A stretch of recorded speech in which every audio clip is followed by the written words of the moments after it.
మీతో ఇప్పుడు ఎలా అయితే మీతో ఉన్నదో, మీతో ఎలా అయితే మీతో మాట్లాడుతుందో హౌస్లో అలానే ఉందా? సేమ్ యాజ్ ఇట్ ఈస్ అట్లే ఉంది. తను ఏ ఒక్కటి కూడా తన క్యారెక్టర్ అని మార్చుకోలేదు. తను బయట ఎలా ఉందో లోపల కూడా అలానే ఉంది. మనకు తెలుసు మనతో ఎలా ఉంటుందో, మనం తనతో ఎక్కువ జర్నీ చేస్తాం కాబట్టి మనకు ఒక ఐడియా ఉంటుంది తను ఏంటి అనేది. బట్ సడన్గా స్క్రీన్ మీద వచ్చేసరికి వేరే వాళ్ళకి తెలియదు తన బిహేవియర్ ఏంటి, తను ఎలా మాట్లాడుతుంది, ఎంత కమాండింగ్ మాట్లాడుతుంది అని వేరే వాళ్ళకి తెలియదు. అలానే ఇప్పుడు హౌస్లోకి వెళ్ళాం కానీ అంటే అగ్ని పరీక్షలో పాజిటివ్గా తను చూసారు బయట జనాలు అంతా, లోపలికి ఒక్కసారి వెళ్ళంగానే నెగిటివిటీ అనేది స్టార్ట్ అయ్యింది. మీకేమనిపించింది? బేసిక్గా అగ్ని పరీక్షలో తనకు ఛాన్స్ రాలేదు వాయిస్ రైజ్ చేయడానికి, మాట మాట్లాడడానికి. అక్కడ కంప్లీట్ గేమ్స్ అయిపోయినాయి, టాస్క్ అయిపోయింది, తనకు అక్కడ ఛాన్స్ రాలేదు. ఇక్కడ ఏమైపోయిందంటే బయట అయినా నార్మల్గా తన ఓకలే అంత. ఫస్ట్ ఆఫ్ ఆల్ తను నార్మల్ గా మాట్లాడినా, మాతో మాట్లాడినా, హలో అన్నా కూడా తను మాట్లాడే మాటలు కూడా అలానే ఉంటుంది. తన వాయిసే అంత బేసిక్ గా. సో తను అది అక్కడ బిగ్ బాస్ లో తనకు ఛాన్స్ వచ్చింది, మాట్లాడే ఛాన్స్ వచ్చింది. తను పాయింట్ రేస్ చేసిన ప్రతిసారి ఏమవుతుందంటే వాయిస్ అలా ఉండడంతో అది బేస్ అలా వెళ్తుంది, జనాలకు అట్లా పోర్ట్రే అవుతుంది తప్ప తను మాట్లాడే ప్రతి మాట కూడా పాయింట్ ఉంటేనే మాట్లాడుతుంది. తను కూడా వేరే పాయింట్ అయితే మాట్లాడట్లేదు. ఇదే ఫేమస్ అయ్యే టైంలో బిగ్ బాస్ అగ్ని పరీక్ష అప్పుడు ఈక్వల్ టు మీమ్స్ వచ్చాయి. మీ వాయిస్ చాలా క్యూట్ ఉంది, మీ వాయిస్ అండి వాయిస్ అండి వాయిస్ అండి అని. మేము పేజెస్ చూస్తాం కాబట్టి చాలా మంది స్ట్రెస్ అవుట్ చేసి చూపించారు. సేమ్ తను చెప్పినట్టే అక్కడ పాయింట్ రాలేదు. బిగ్ బాస్ అగ్ని పరీక్షలో ఎక్కువసేపు మాట్లాడడానికి స్కోప్ ఇవ్వలేదు. ఇంటికి వచ్చింది, తను వచ్చిన తర్వాత నెగిటివిటీ అనేది స్టార్ట్ అయ్యింది. అది మేము కామెంట్స్ రూపంలో చూస్తున్నామా, పోస్టులు చూస్తున్నామా, వేరే వాళ్ళు పెట్టిస్తున్నారా, ఇదంతా కాకపోతే మేము ఒక నెగిటివ్ ప్లాట్ఫామ్ అనేది చూసాం ఫస్ట్ టైం. అది మేము ఫేస్ చేయడం కూడా ఫస్ట్ టైమే, తను కూడా చేయడం. అంటే తనకు తెలుసు లోపల ఉంది, మేము చూస్తున్నాం. సో నేను అంటుంది ఏంటంటే గొంతుని ఎవరి కోసమో మనం మార్చుకోలేము. సేమ్ బిహేవియర్ ఎట్లనో మనం ఏవేవైతే మన పర్స్పెక్టివ్స్ ఉంటాయో వీళ్ళెట్లో మార్చుకోలేము, గొంతు అయితే అసలుకే మార్చుకోలేము. బాగుంది అన్న కాన్సన్ట్రేషన్ తోటే తను వెళ్ళింది. అక్కడికి వెళ్ళి గొంతు మార్చుకుని అయితే మాట్లాడలేదు, అదే గొంతు మాట్లాడాలి. ఇంకోటి ఏంటంటే ప్రియాకి వాటర్ ప్రాబ్లం అనేది చాలా ఉంటది. వాటర్ తాగితే గొంతు అనేది ఈజీ ఎఫెక్ట్ అవుతుంది అనమాట. బయట వాటర్ కూడా ఎక్కువ తాగొద్దు. అవునా? ఈ మామూలుగా తన ఇంట్లో నుంచే బాటిల్ ఆ ఫిల్టర్ వాటరే తాగుతుంది. అక్కడికి వెళ్ళి వాటర్ డిఫరెన్స్ చాలా వచ్చేసింది. ఫిల్టర్ వాటర్ ఉంటుంది కానీ నోస్ చాలా వరకు బ్లాక్ అయ్యి తను సింగిల్ నోస్ తోటే మాట్లాడుతుంది. అక్కడ వాయిస్ వేరియేషన్ చాలా డిఫరెంట్ వస్తుంది, మైక్ నుంచి జనరేట్ అయ్యేది. అది జనాలకు మీది వేరే బొంగురు గొంతు ఇలా ఇలా అని మాట్లాడుతున్నారు కదా, వాళ్ళకి చెప్పాలనుకుంటుంది ఏంటంటే మీరు గొంతుని చూస్తున్నారా, గేమ్ చూస్తున్నారా అని. That's the thing. గొంతు వల్ల మీరు గొంతు వల్ల ఒక నెగిటివిటీ, ఆ గొంతునే గేమ్ లో చూస్తున్నారు, ఆ గేమ్ నుంచి నెగిటివ్ ఇంపాక్ట్. మీకు అంటే మీ ఫ్రెండ్ కాబట్టి మీరు ఆబ్వియస్లీ మీరు మంచిగా పాజిటివ్ గా మాట్లాడతారు. మీకు ఎక్కడ సీజన్ చూస్తున్నప్పుడు మీకు ఎక్కడ తప్పు అనిపించలేదా? తప్పు అనిపించింది 100%. ఏ విషయంలో తప్పు అనిపించింది అంటే ఓకే అంటే ప్రతి దగ్గర ఏమి తను వాంటెడ్లీ స్టాండ్ తీసుకుంటుంది అని పోర్ట్రే అవుతుంది కదా, తన బిహేవియరే అంత. She'll talk like that only. తప్పు ఉంది అంటే తప్పు ఉందనే చెప్తుంది, లేదు అని అంటే లేదనే చెప్తుంది అని. కాకపోతే మాకు ఎక్కడ అనిపించింది అంటే ఆ షో పరంగా షీఈస్ నాట్ లైక్ అంటే ఉన్నదానికి కాకుండా షో పరంగా ప్రతి దగ్గర తను ఏదో కొంచెం గట్టిగా స్టాండ్ తీసుకొని మాట్లాడుతున్నట్టు అవతల వాళ్ళు రిఫ్లెక్ట్ అవుతున్నారు అని. సో దీంట్లో ఏంటంటే షో పర్స్పెక్టివే ప్రాబ్లం. ఓనర్స్ వర్సెస్ టెనెంట్స్ అని పెట్టారు, ఇట్స్ ఓకే. అది తను అనింది సెలబ్రిటీస్ వర్సెస్ ఇది కామన్ పీపుల్ అవుతుంది అని. అది హార్ష్ రియాలిటీ. తను కామన్ పీపులే, వాళ్ళు లోపలికి వెళ్ళారు, వాళ్ళతో మాట్లాడడం రాలేదు అంటే తను మాట్లాడుతుంది. ఆ గొంతు గట్టిగా అనిపోయే లోపల అంటే ప్రతిదానికి స్టాండ్ తీసుకుంటుంది, ప్రతిదానికి ఆర్గ్యూ అని ఒక వర్డ్ యూజ్ చేస్తున్నారు. సో అది ఇంకా కొంచెం ఏమన్నా ఇంట్లో ఉన్న హౌస్ మేట్స్ తోటి కొంచెం వేరే కొంచెం కలిసి ఎక్కువ ఉండట్లేదు అని ఒకసారి అనిపించింది. కానీ తర్వాత మళ్ళీ సేమ్ ర్యాప్ వచ్చేసింది, తను అందరితో బాగానే ఉంటుంది. అన్ని సీజన్స్ చూసావా బిగ్ బాస్? అన్ని చూసాను.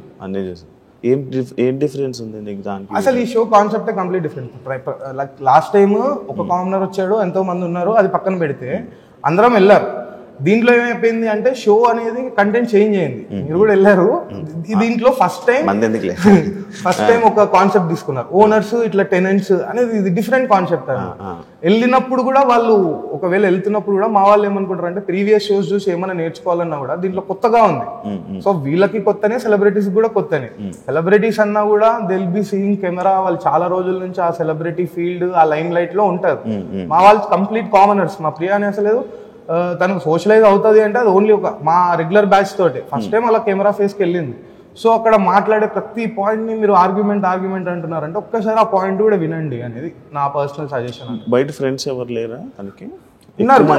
She has a very good circle, మంచి సర్కిల్. మేడం మాట్లాడుతుంది వాళ్ళు ఏం చెప్తుంటే ఎలా అంటారు? తక్కువ మాట్లాడతారా? అదేం లేదు. ప్రియా ఎక్కువగా అందరితో ఇంటరాక్ట్ అవుతుంది. ఎక్కువగా తను నచ్చిన వాళ్ళనే కాదు, పక్కన ఇంటి పక్కన ఉన్న వాళ్ళతో ప్రతి ఒక్కరితో మాట్లాడుతుంది. అండ్ రిలేటివ్ మేము నైబర్స్ చిన్నప్పటి నుంచి. సో ఎలా అంటే పక్క ఇంటి వాళ్ళని కూడా కలిపేసుకుంటది. డల్ గా ఉన్నా పలకరిస్తుంది, ఇంట్లో రిలేటివ్స్ ని కేర్ తీసుకుంటది. ప్రతి దాంట్లో తన పనులు తనే చేసుకుంటది మాక్సిమం. తను చాలా కేర్ఫుల్, అంటే తను కేర్ గా ఉంటది, పక్కన వాళ్ళని కూడా హ్యాపీగా ఉంచాలనుకుంటది. నేను గమనించిన ఏ విధంగా హ్యాపీగా ఉంచిందండి? నన్ను ఏ విధంగా హ్యాపీగా ఉంచింది, రోజు మేము మాట్లాడుకోవడమే పెద్ద హ్యాపీ కదా. అవును, అదే హ్యాపీ. అంటే లైక్ ఏమైనా అంటే నాకు హెల్త్ బాగాలేనప్పుడు అండ్ నెక్స్ట్ మా ఇంట్లో వాళ్ళకి ఎవరికైనా నేను లేని టైంలో తను చూసుకోవడం కానీ, సో అలాంటివి చాలా చేసింది. పలకరించేటోళ్ళే తక్కువ అయిపోయినారన్న. కానీ ప్రియా అట్లా కాదు, గుర్తు పెట్టుకొని ఎవరికైనా ఇష్యూ ఉన్నా కూడా పాపం మాట్లాడి ఫోన్ చేసి. ఇంకోటి మెయిన్ విషయం అన్న, తను చిన్నప్పటి నుంచి పెరిగిన దగ్గర నుంచి షీఈస్ వెరీ ఇండివిజువల్. తను ఆ ఇండివిజువాలిటీ మెయింటైన్ చేసింది అనమాట. ఫ్యామిలీని మెయింటైన్ చేయడం కానివ్వండి, వాళ్ళ మదర్ ఫాదర్ని కానీ అట్లా ఫ్రెండ్స్లో కానీ తనకు ఆ ఇండివిజువాలిటీ ఉంటుంది. ఎవరైనా ఎందుకు అట్రాక్ట్ అవుతారు తనతో మాట్లాడేటప్పుడు అంటే ఆ కోర్ పాయింట్ అదే, తన individuality. She'll be on her self. వేరే వాళ్ళ మీద డిపెండ్ అయ్యే ఛాన్స్ ఇవ్వదు, డిపెండ్ కాదు. తను ముందు నుంచి అయినా ఎప్పటి నుంచి అయినా తను మాట్లాడేది అదే, ఉండే విధానమే అదే. తను ఇప్పుడు ఉంటుంది కూడా కొత్త వాళ్ళని ఉద్దేశంతో లేదు, తను ఉంది. కానీ అక్కడ కూడా తను షీఈస్ లైక్ తానులాగా ఉంది. అదనే మేము అనుకుంటాం. నేను షో చూసినప్పుడు అల్లా కూడా ఎవరి మీద అరిచినా, నిన్న జరిగిన ఎపిసోడ్ వరకు ఎక్కడ చూసినా కూడా సరే నాకు ఒక డీప్ బర్నింగ్ పోతే ఓకే, అంత అరచడకపోయింటే అయిపోతుండేనేమో, చెప్పింటే వేరే ఉంటుండే అని. కానీ అవతల వాళ్ళు కూడా అంతే స్ట్రెస్ అవుట్ చేసి మాట్లాడుతుంటారు కదా, నువ్వు తప్పు నీది తప్పు అన్నప్పుడు వీళ్ళు కూడా అట్లే మాట్లాడుతున్నారు అంతే. అండ్ ఇంకోటి బిగ్ బాస్ లాంటి షోలో మాట్లాడితేనే మంచిది అన్నట్టు కూడా ఉంది. సో తను మాట్లాడుతుందని కూడా నా పద్ధతి. మాట్లాడాలి ఎప్పుడు మాట్లాడాలి, ఎంతవరకు మాట్లాడాలి అనేది కూడా పాయింటే. అంటే ఓకే, తన మాటలే ప్రాబ్లం అయింది అంటే యాక్సెప్ట్ చేస్తారా మీరు? అవతల నుంచి రియాక్షన్ ఉంది కాబట్టి తను కూడా మాట్లాడుతుంది. ఫ్రెండ్స్ లా మేము యాక్సెప్ట్ చేయకపోవచ్చు, అక్కడ చాలా మంది కామెంట్స్ పెట్టచ్చు ఇట్లా, అంటే మాట్లాడుతుంది తప్పే అని. ఆ ఒక్కొక్కరి పర్స్పెక్టివ్ చేంజ్ అవుతుంటది. వాళ్ళ దాన్ని కూడా మేము యాక్సెప్ట్ చేస్తాం. ఓకే కరెక్టే ఉందేమో ఒక తప్పు అని మేము ఒకసారి మళ్ళీ ఎపిసోడ్ చూస్తాము, అంతా క్రాస్ చెక్ చేసుకుంటాము. తను కూడా తెలుసుకొని she is like from past week నుంచి చాలా మెల్లగా మాట్లాడుతుంది, అందరితో చాలా మంచిగా ఎంగేజ్ అవుతుంది. వచ్చే టాస్క్లు బట్టి తను కూడా మారుతుంది. ఇందాక నుంచి నాకు ఒక పాయింట్ మిమ్మల్ని అడగలను. తను చిన్నప్పటి నుంచి మీరు చూసారు, అంత పెద్దలండి మీరు? అలా కాదు, ఇద్దరం కలిసి పెరిగాం కదా. ఇద్దరు కలిసి పెరిగాము. తన అంత చిన్నదా? 2 years సీనియర్ అంతే. అంతేనా? అంతే. అదే మాకు ఇందా నుంచి అడగల ఆగిపోతున్నా. 2 years సీనియర్ ఉంటుంది. మీరేం చేస్తుంటారు? నేను లెక్చరర్. మీరేంటి ఇలా ఉన్నారు? మీరెందుకు ఇంత ఇలా? అసలు అడించాలి ఒక్కొక్కరిని. మీకేమనిపిస్తుంది మీ ఫ్యామిలీ మెంబర్స్ నుంచి కానీ, నా ఫ్రెండ్ అంటే లైక్ మీ ఫ్రెండ్? నాకు కొంచెం గర్వంగానే ఉంది. అంటే నేను కాలేజ్లో నా ప్రియా శెట్టి నా నైబర్, తనకు ఓట్స్ వేయండి అని అడిగినప్పుడు ఒక రేంజ్, అంటే నాకు ఒక ప్రౌడ్ ఫీలింగ్ ఉంది. అరే ప్రియా శెట్టి నీకు తెలుసా, నీకు తెలుసా, నీకు తెలుసా, మరి బయటికి రాని. అంటే ప్రియా శెట్టి నా ఫ్రెండ్ అనగానే అందరు ఓట్స్ వేయడం. అంటే ఒకటి ఏంటంటే ప్రియా శెట్టి అనేది నేను అడగడం కాదు, రాయలసీమ నుంచి వచ్చింది. First of all she is a very intelligent girl first of all, నాకు తెలిసినంత వరకు కూడా. అండ్ మా బ్యాక్గ్రౌండ్ కూడా అందరికి తెలుసు, మా ఫ్యామిలీ బ్యాక్గ్రౌండ్ కూడా. అండ్ మోర్ ఓవర్ చాలా క్లోజ్ రిలేషన్షిప్స్ మెయింటైన్ చేస్తుంది పెద్దవాళ్ళతో కానీ, మంచిగా మాట్లాడడం కానీ, అట్లాంటివన్నీ మంచిగా చేస్తుంది. అయితే నేను